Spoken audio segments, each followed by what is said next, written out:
Welcome back to Navigating Inflation. We are not a history channel. Our goal is to study the failed currencies and economies of the past to learn strategies to protect and grow wealth during times of severe inflation. Today, we will take a look at the worst case of hyperinflation in history, the Hungarian Pengo. We pick up the story at the end of World War II.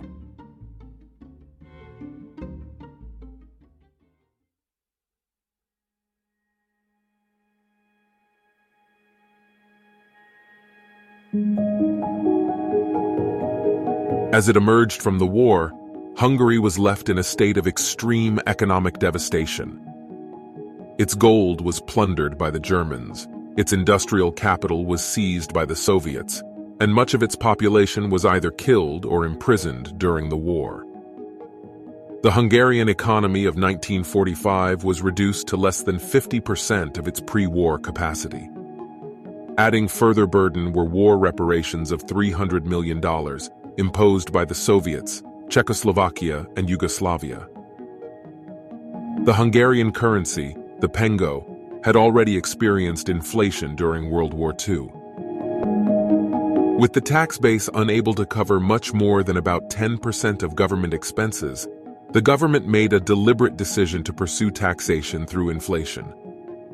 In this form of revenue generation, the government transfers wealth from the people by inflating the money supply. The government benefits from the increased revenue generated by the inflated currency, while the public experiences a decline in their purchasing power.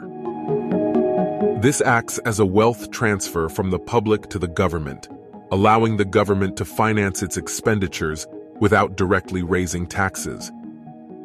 In the case of Hungary, the government also theorized that it could stimulate productivity through the printing of currency and the provision of easy credit. As printing commenced, prices began to rise quickly. To keep up with price increases, a dizzying series of notes was printed in a span of 1 year, starting in May of 1945 with the 500 Pengo note, then 1,000, 10,000, and 100,000 Pengo notes. By November, denominations in 1 million and 10 million Pengo were released. In December, the government attempted to curb the rampant inflation with a 75% capital tax on all circulating Pengo, to little effect. By April of 1946, there was no longer enough room on the Pengo notes to keep adding zeros. The central bank responded by issuing mil Pengo notes, which were denominated in multiples of 1 million Pengos. Inflation was accelerating so rapidly that the central bank began reusing the printing plates from previous bill designs, only taking the time to change the number of digits and the color of the ink. In an effort to maintain tax revenues, the Hungarian government introduced the Adópengo, or tax Pengo, in January 1946. The Adópengo was indexed daily to account for inflation, with its value floating against the Pengo. The Ministry of Finance began printing Adópengo notes in May 1946, and by the end of July, they became the primary notes in circulation. The Adópengo was initially used to pay taxes and account for bank deposits and receipts. In June, the Ministry of Finance allowed Adópengo notes to be used to pay public utility bills, and on July 8th, the Adópengo became fully valid legal tender. Although the Adópengo was indexed to account for inflation, the Adópengo still suffered from some inflation. It did, however, hold up somewhat better than the Pengo. As is typical of hyperinflationary episodes, wages failed to keep up with inflation. Despite regular wage increases to account for the rapidly depreciating Pengo, the real value of workers' wages fell by more than 80% between the summers of 1945 and 1946. In an effort to meet workers' basic needs, the country swapped to a calorie wage system in 1946. A portion of a worker's pay was provided in food, which was obtained by trading the employer's products directly for farmers' produce. After the printing of the 1 billion mil Pengo note, equivalent to 1 quadrillion Pengos, the central bank again faced the absurdity of printing a note with too many digits for practical use. This obstacle was crossed by simply printing a new set of notes denominated as bill Pengos, or units of 1 trillion Pengos. In the Hungarian language, the prefix bill refers to trillions, not billions. As before, the designs for previous notes were reused, with different color ink used as the major distinguishing difference between the old and new notes. The printing culminated with the circulation of a 100 million bill Pengo note, equivalent to 1 quintillion Pengos. A billion bill Pengo note, which was printed but never circulated, holds the dubious distinction of being the largest denomination of any currency ever printed, equivalent to 1 sextillion Pengos. At this point, the currency was so devalued that, by July 31, 1946, the value of all banknotes in Hungary was less than 1 US cent. The collapse was complete.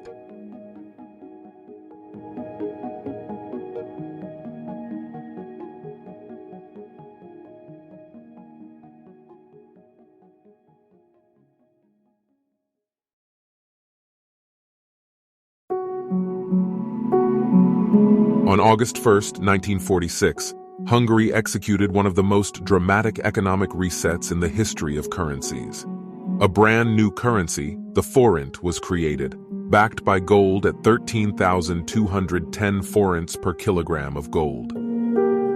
Other reforms restored independence to the Hungarian central bank and imposed austerity on government spending.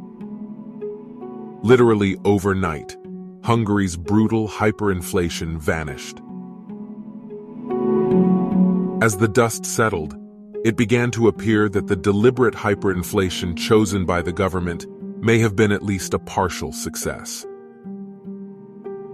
Hungary's economy recovered more quickly than several of its neighbors, such as Germany and Romania, despite being one of the most heavily damaged nations during the war. By 1948, GDP had recovered to 83% of its pre-war level, compared to only 50% at the end of the war in 1945. The Hungarian story is not a story of a painless recovery, and the hyperinflation led to economic inefficiencies that certainly impacted productivity, especially as it reached its zenith. The stabilization was followed shortly by Hungary's fall into communism, and some historians have linked hyperinflation to the ease at which Hungary succumbed to the Soviets. But it is difficult to separate the chaos of hyperinflation from the chaos left in the wake of the war, and there is a case to be made that the initial stimulus provided by money printing helped to jumpstart the economy. For us as individuals, the dangers are more certain. Hyperinflation always causes a massive redistribution of wealth, from lenders to debtors, and from savers to spenders. The Hungarian government chose to use inflation as a hidden tax, silently taking from the people. This revenue stream has proven irresistible to many governments because it does not cause the negative backlash from constituents that direct taxation often does. We must monitor government spending and money creation, while being ready to hedge against cash and other inflation-sensitive assets. As we move forward, we will continue to examine historical hyperinflation events, but we will also begin discussing specific strategies. Please subscribe to join us as we uncover tactics to prepare ourselves for future inflationary events.